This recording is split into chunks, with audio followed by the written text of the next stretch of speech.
Have you ever felt like someone has the power to control your anger, your peace, even your mood? You hear their words, see their actions, and suddenly your calm slips away. But what if, through God's wisdom, you could stay completely unshaken no matter what anyone does? What would it feel like to walk through life untouchable, guided by the Bible, no matter the chaos around you? 1. Peace is your strongest defense. Anger isn't just a feeling. It's like opening a door. Every time you react in anger, you give someone else control over your thoughts and emotions. Philippians 4 verse 7 says that God's peace protects our hearts and minds. That means peace works like armor. When you stay calm instead of fighting back, you're not being weak, you're protecting yourself. Your calmness shows that nobody on the outside can control what's inside you. Think about it. When someone tries to make you angry and you stay peaceful, they lose their power. They can't control what you won't give them. But the second you react, you've given them exactly what they wanted: your emotions, your energy, your peace. Protect it. Your calmness isn't weakness. It's the strongest way to show that your spirit belongs to God, not to your feelings. 2. Being offended is a trap you don't have to fall into. People will hurt your feelings. That's a fact of life. But staying hurt is your choice, and it only keeps you tied to what they said or did. Forgiving someone doesn't mean you agree with what happened. It means you're setting your spirit free. This doesn't mean you let people treat you badly. It means you won't let bitterness control your future. You can set boundaries, walk away, or stand up for yourself without carrying hatred in your heart. Every time you forgive, you take back your peace. Holding on to hurt feelings is like drinking poison and hoping the other person gets sick. It doesn't hurt them. It destroys you from the inside. When you forgive, you're not saying what they did was okay. You're saying, I won't let this control me anymore. That's real freedom. 3. Being still is a sign of strength. The world tells you to react quickly, prove your point, and defend yourself right away. But real wisdom often comes when you're quiet. Exodus 14 verse 14 says, "The Lord will fight for you. You need only to be still." Picture this. Someone insults you, and instead of saying something mean back, you pause. You take a breath. You let God handle it. That pause isn't weakness, it's trust. Being still shows that you trust God, not just your own ability to fix things. In that quiet moment, you're saying, I don't need to defend myself because God defends me. I don't need to win this argument because my worth doesn't come from their opinion. The pull to react is strong, but every time you choose silence instead of fighting back, you get stronger. You teach your spirit to trust God's way instead of your urge to get even. 4.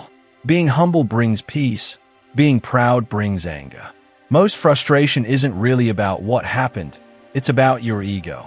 Pride whispers, I deserve respect or they shouldn't treat me this way. But James 4 verse 6 says that God gives grace to humble people.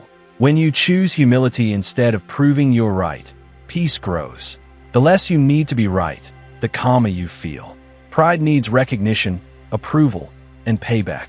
It keeps you on edge, ready to defend yourself at any second. But humility says, I don't need everyone to understand me. I don't need to win every argument. God knows my heart, and that's enough. This change in thinking transforms everything. Suddenly, small disagreements don't matter as much. Criticism doesn't hurt as badly. Misunderstandings don't turn into big fights.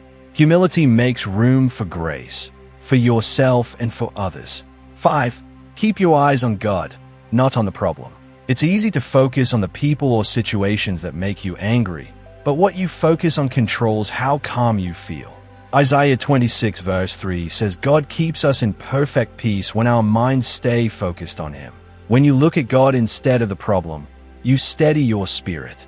Keep your eyes on what keeps you strong, not on what upsets you. This is why worship during hard times is so powerful. It changes where you're looking. Instead of replaying the fight in your head or thinking about what you should have said, turn your thoughts to God's goodness, His promises, and His presence. The problem doesn't go away, but how you see it changes.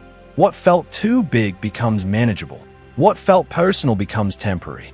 When God is what you focus on, peace becomes real, not because things got better, but because your foundation is solid. 6. Your calm speaks louder than your words. Peace is a quiet witness. The world expects you to react, but when you respond with calmness, kindness, and patience, people notice. Matthew 5 verse 9 says, "Blessed are the peacemakers, for they shall be called children of God." Your calm shows that your spirit isn't controlled by emotions. It's controlled by God. In a world that celebrates clever comebacks and standing up for yourself, choosing peace is different. It's bold, and it's incredibly powerful. When you refuse to match someone's angry energy, when you respond to meanness with kindness, you catch them off guard. You show them a better way. Your peace becomes like a sermon without words, showing God's character through you. People might not get it at first. They might even think you're weak. But over time, they'll see the strength it takes to stay calm when everything in you wants to explode. Peace isn't a feeling you wait for. It's a choice you protect. It's built during chaos, not during easy times. Every time you choose self-control over reacting, forgiveness over holding grudges, humility over pride, your peace becomes unbreakable. So the next time someone tries to upset you, ask yourself, is this worth losing my calm, or am I about to give away what God gave me to protect?